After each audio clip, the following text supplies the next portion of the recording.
भारत में ताज़ा जनगणना यानी सेंसस का पहला फेज शुरू हो चुका है। देश में लोग कितने हैं, महिला पुरुष कितने हैं, उनकी भाषा कौन सी है, धर्म कितने हैं और जाति कितनी है, ये आदि सब पता चलेगा। इसी के साथ एक और सच्चाई है जो जल्दी सबके सामने आने वाली है। एक ऐसा सच जो देश के एक बड़े हिस्से की नींद उड़ाने वाला है। आज़ादी के बाद 1951 की पहली जनगणना में जो हिंदू आबादी 84.1% थी, वो घटते घटते लास्ट टाइम करवाए गए 2011 के सेंसस में 79.8% दर्ज की गई थी। एक्सपर्ट्स कहते हैं कि लेटेस्ट सेंसस डाटा और गिरेगा और ये आंकड़ा 76% तक जा सकता है। यानी देश में लगातार घट रही है हिंदू आबादी। जी, एक कड़वा सच, लेकिन हिंदू तो बस इस बात से खुश है कि वो अब भी बहुसंख्यक हैं। बिल्कुल है बहुसंख्यक, लेकिन सोचा है कब तक? हम जब तक बहुसंख्यक है तभी यहाँ मानवतावादी है, तभी समन्वयवादी है, तभी ये ज्ञान जो उगलते रहते हैं ना, उमड़ता है बड़ा संघ छदम, जो भी ये सब हमको भाईचारे का जो ज्ञान है ना, ये तब तक है जब तक हम बहुसंख्यक हैं। जब अल्पसंख्यक हो जाते हैं तो हमारी बेटियों को पाकिस्तान में मंडप से उठा के ले जाते हैं। हमारी ये स्थिति होती है। चोर आएगा, चोरी करेगा, डाका डालेगा, सामान उठा के ले जाएगा, वो क्या करेगा वो उसका काम है। पुलिस पकड़ेगी कि नहीं पकड़ेगी वो उसका काम है। लेकिन मैं तैयार हूँ कि नहीं, मेरे घर में चोरी ना हो, मेरा घर सुरक्षित रहे, मेरे बच्चे सुरक्षित गए, मेरे घर में लूटपाट ना हो, हत्याएं ना हो, क्या मैं तैयार हूँ? मैं तैयार हूँ। तो फिर गजबा हिंद जैसी मूर्खताओं के लिए संसार में कोई स्थान नहीं है। और अगर मैं ही तैयार नहीं हूँ तो फिर तो गजबा हिंद में जाके मरना ही है सबको, इसमें कौन रोक सकता है। नमस्ते जी, सबसे पहले धन्यवाद आपका धैर्य के साथ वीडियो देखने के लिए, अब तक हमारा साथ देने के लिए। हम आगे बात करें इससे पहले ये जानना जरूरी है कि इस मंच से इस वीडियो को प्रसारित करने का मकसद केवल जनसंख्या बढ़ाने का संदेश देना बिल्कुल नहीं है, बल्कि यूं समझ लीजिए कि कुछ सोए हुए हैं, उन्हें जगाना है। क्योंकि जागेंगे नहीं तो कैसे समझेंगे कि वो अपने ही देश में ऐसे खतरों से घिरे हुए हैं जो उनकी ये आराम की नींद हमेशा के लिए छीन लेंगे। वो खतरे जो आपके परिवार, आपके संस्कार, आपके किरदार को मारने के हैं। वो खतरे जो साजिशों की सरकार बनाने के हैं।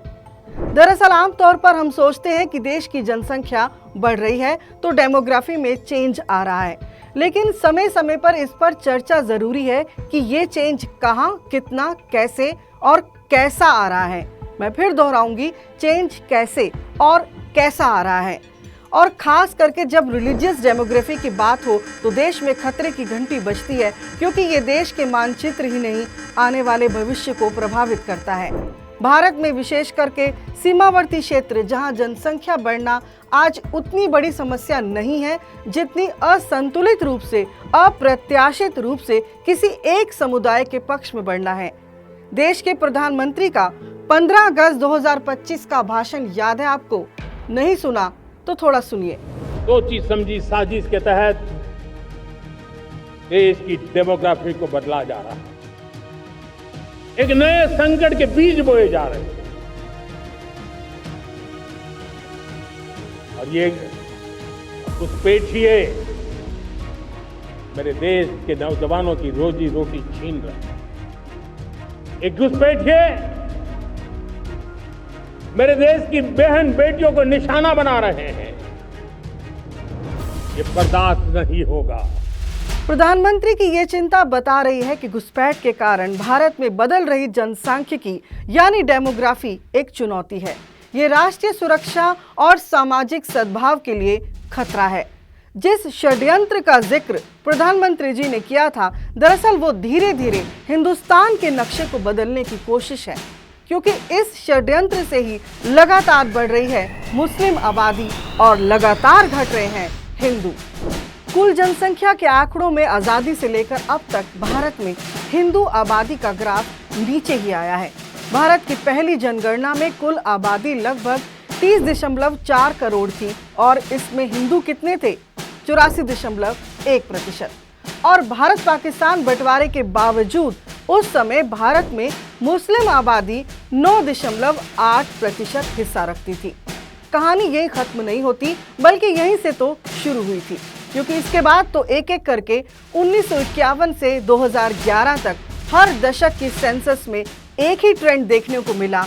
हर बार कुल आबादी के ग्राफ में हिंदुओं का शेयर कम हुआ, मुसलमानों का शेयर बढ़ गया।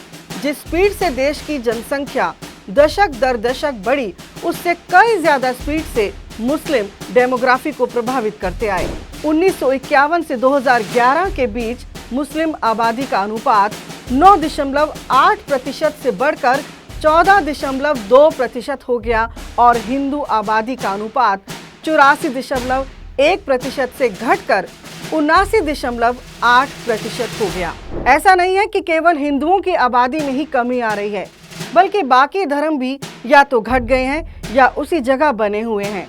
देखिए ये इन्फोग्राफ। एक सर्वे रिपोर्ट कहती है कि 1951 से 1911 के सेंसस के आंकड़ों में ईसाई आबादी उतनी ही रही।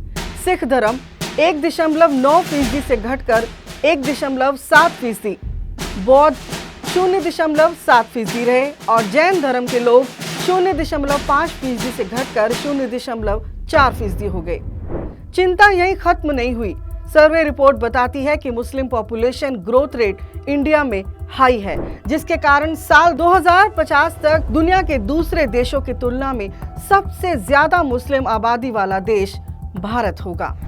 2050 तक भारत में मुसलमानों की संख्या 310 मिलियन यानी करीब 31 करोड़ जा सकती है, जो भारत की कुल आबादी का 18.4% से अधिक हो जाएगा।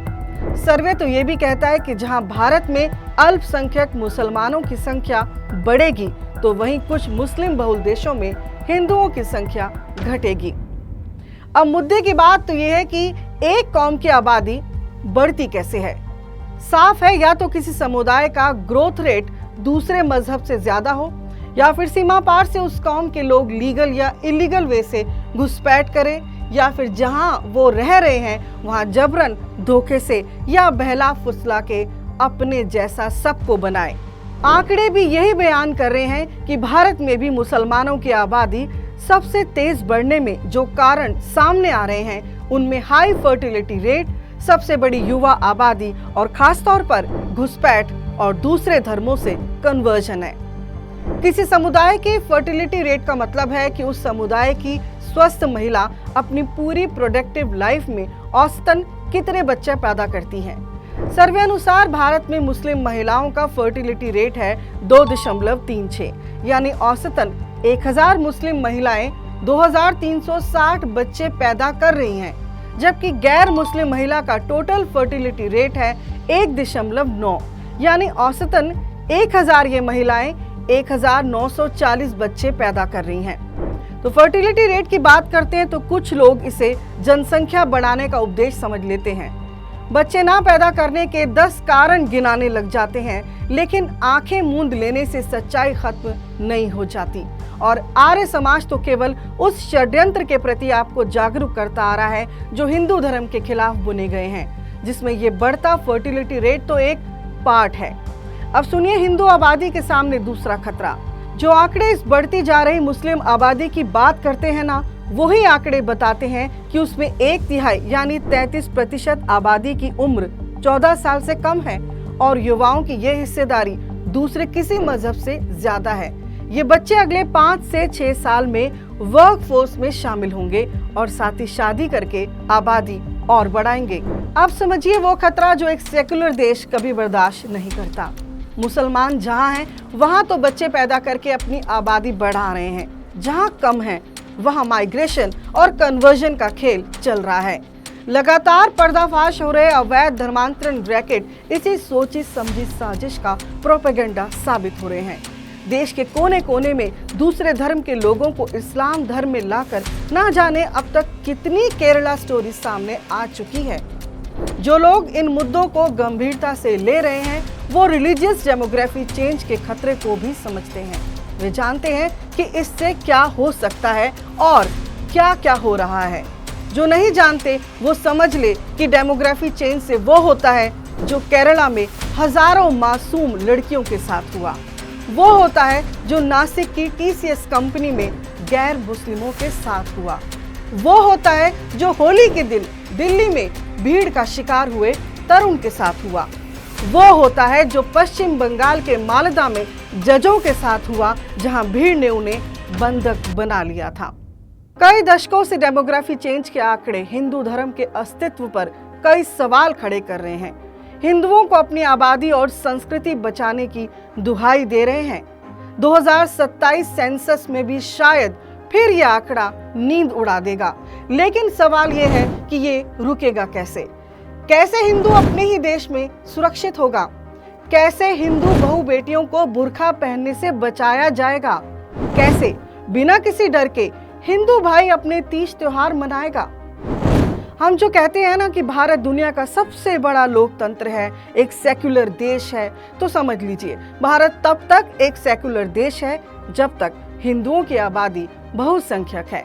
इधर गिनती कम हुई, उधर बाजी हाथ से गई। वीडियो को आखिर तक देखने के लिए आपका बहुत बहुत धन्यवाद। शेयर करना ना भूलें, शायद कहीं कोई सोया जाग जाए। जय हिंद।